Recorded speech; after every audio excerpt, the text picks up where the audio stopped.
সুপ্রিয় দর্শক, স্বাগত জানাচ্ছি বৈশাখী টেলিভিশনের নিয়মিত স্বাস্থ্য বিষয়ক অনুষ্ঠান বৈশাখী হেলথের আজকের আয়োজনে।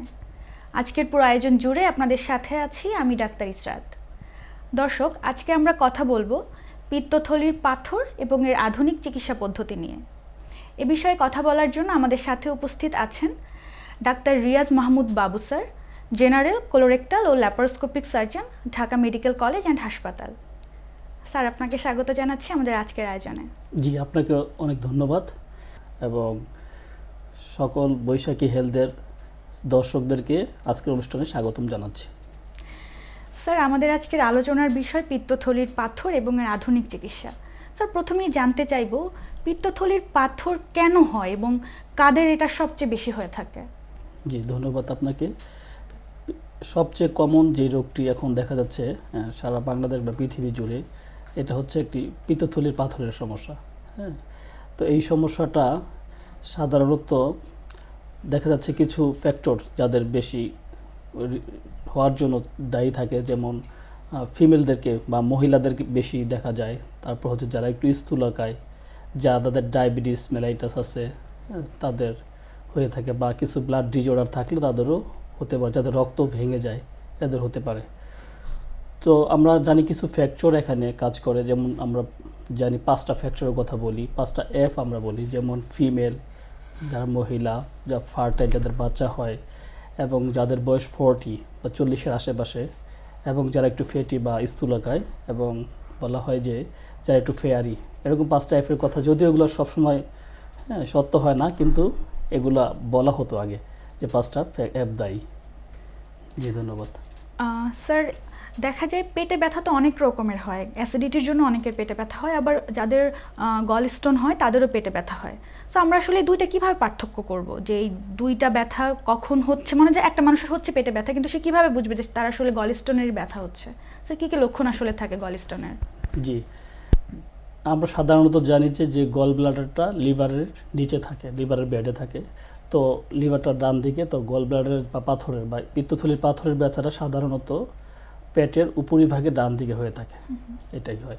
এবং এই ব্যথাটা কখনো কখনো পেটের পিছনে অথবা আমাদের যে শোল্ডার, রাইট শোল্ডার বা ডান কাঁধের উপরেও আসতে পারে। মানে পেনটা আমাদের যেটা বলি যে আমাদের পেনটা এখানে রেফার্ড হতে পারে। আর যদি এটা অন্য কোনো কারণে হয়, যেমন অন্য ডিজিজ হতে পারে আপার উপরের দিকে ব্যথার জন্য, যেমন গ্যাস্ট্রিক আলসার বা ডিউডেনাল আলসার, আমরা এটাকে বলি যে পেপটিক আলসার ডিজিজ। তো এই পেপটিক আলসার ডিজিজের জন্য যদি কোনো ব্যথা হয়, তাহলে সেই ব্যথাটা হবে যে খাওয়ার সাথে একটু রিলেটেড। যে যদি গ্যাস্ট্রিক আলসার হয় তাহলে খাওয়ার পরে ব্যথাটা বেড়ে যাবে, আবার ডিউডেনাল আলসার হলে সেটা খাওয়ার পরে ব্যথাটা কমে যায়। এই দুটো দিয়ে আমরা ডিফারেন্সিয়েট করতে পারি যেটা আসলে পিত্তথলির পাথরের ব্যথা বা পেপটিক আলসার ডিজিজের ব্যথা। স্যার, অসংখ্য ধন্যবাদ। স্যার, এ পর্যায়ে জানতে চাইবো, গল ব্লাডারের পেশেন্ট যখন আপনাদের কাছে আসেন, যখন পিত্তথলিতে পাথর, এটা আপনারা বোঝার জন্য প্রাথমিকভাবে কী ধরনের ইনভেস্টিগেশন করে থাকেন? জি, ধন্যবাদ। আমরা প্রথমত রোগীর কাছ থেকে হিস্ট্রি নিয়ে থাকি। তো রোগী সাধারণত বলে যে তার ফ্যাটি ফুড খেলে ব্যথাটা, তেল বা চর্বি জাতীয় খাবার খেলে ব্যথাটা বেড়ে যায়।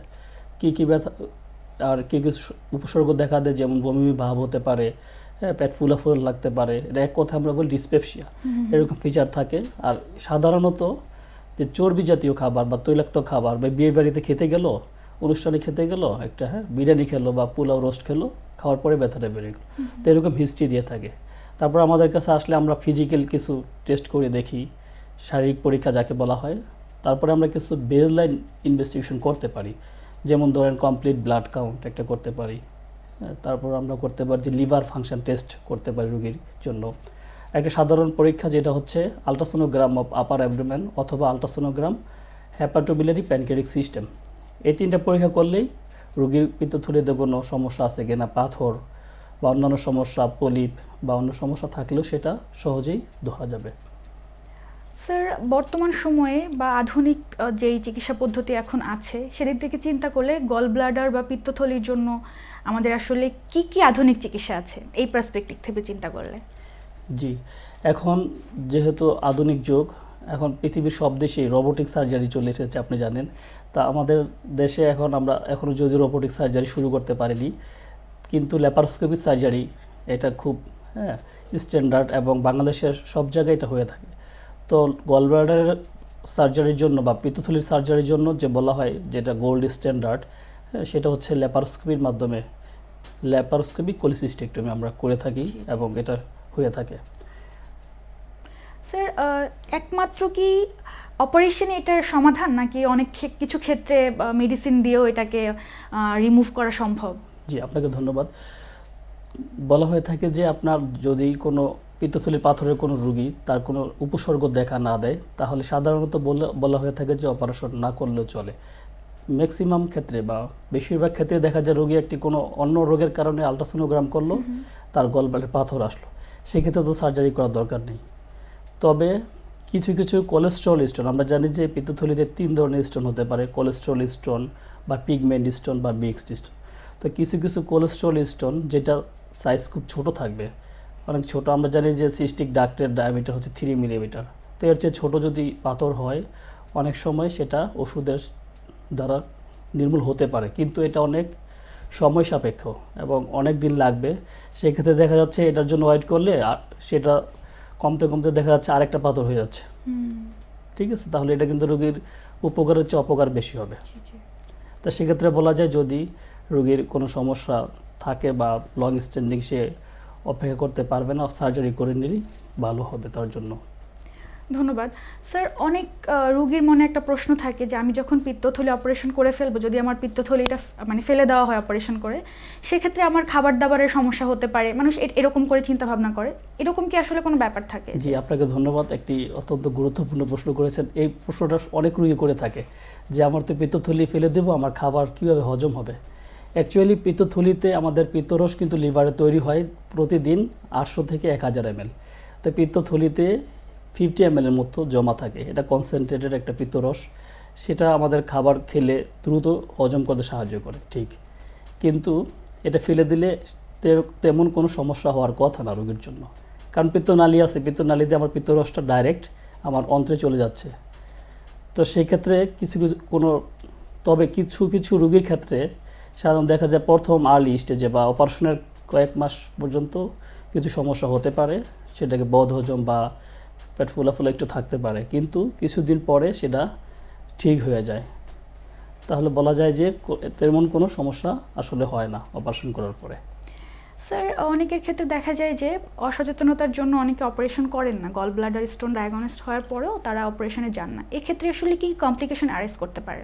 জি, আসলে যদি পিত্তথলিটা যে পাথর থাকে, সেই পাথর যদি পিত্তথলির যে আমি বললাম যে সিস্টিক ডাক্ট, আমরা পিত্তনালী ছোট একটি পিত্তথলির মাঝখান দিয়ে একটি নালী থাকে, সিস্টিক ডাক্ট বলি, সেই নালী দিয়ে পাথর যদি বের হয়ে আসে পিত্তনালীতে এটা আটকে যেতে পারে, সেক্ষেত্রে কিন্তু রোগীর জন্ডিস ডেভেলপ করতে পারে, তখন আমরা বলি সার্জিক্যাল জন্ডিস। আবার অনেক সময় পাথরটা মুখে আটকে যেতে পারে, পিত্তথলির মুখে, ওখানে আটকে গেলে যে পিত্তরস ভিতরে ছিল সেটা জমে গেলে সেখানে মিউকোসিল জাতীয় কিছু একটা হতে পারে বা ইনফ্লামেশন বা প্রদাহ হতে পারে, যাকে আমরা বলি অ্যাকিউট কোলিসিস্টাইটিস, এবং সেটা ফুলে গিয়ে ওখানে পাস হয়ে যেতে পারে, তাকে আমরা বলি এমপাইমা গল ব্লাডার, এবং পাস হয়ে গেলে সেখানে ব্লাড সাপ্লাই বন্ধ হয়ে যেতে পারে, তখন আমরা বলি যে গ্যাংগ্রিনাস গল ব্লাডার, ইভেন সেটা পারফোরেশন হয়ে যেতে পারে। অনেক সময় গল ব্লাডারের যে পাথর, সেই পাথরটা মাইগ্রেট করে পিত্তনালীতে, মাইগ্রেট করে সেটা একটা মোহনা থাকে যে অগ্নাশয় এবং পিত্তনালী, সেখানে এটা বসে পড়তে পারে, বসে পড়লে রোগীর প্যানক্রিয়াটাইটিস ডেভেলপ করতে পারে বা অগ্নাশয়ে ইনফ্লামেশন, তাহলে অনেক রকমের সমস্যা হতে পারে। ইভেন যদি পুজ হয়ে যায় বা এরকম গ্যাংগ্রিন হয়ে যায়, তখন সেটা সেই পুজ বা ইনফেকশনটা রক্তে ছড়িয়ে যেতে পারে, সেখান থেকে কিন্তু রোগীর সেপ্টিসেমিয়া বা সেপসিস, সারা শরীরে ইনফেকশন ছড়িয়ে যেতে পারে, এমনভাবে রোগী খারাপের দিকে চলে যেতে পারে। স্যার, আপনাকে অসংখ্য ধন্যবাদ আমাদের সাথে থেকে এত সুন্দর আলোচনা করার জন্য। জি, আপনাকে অনেক ধন্যবাদ।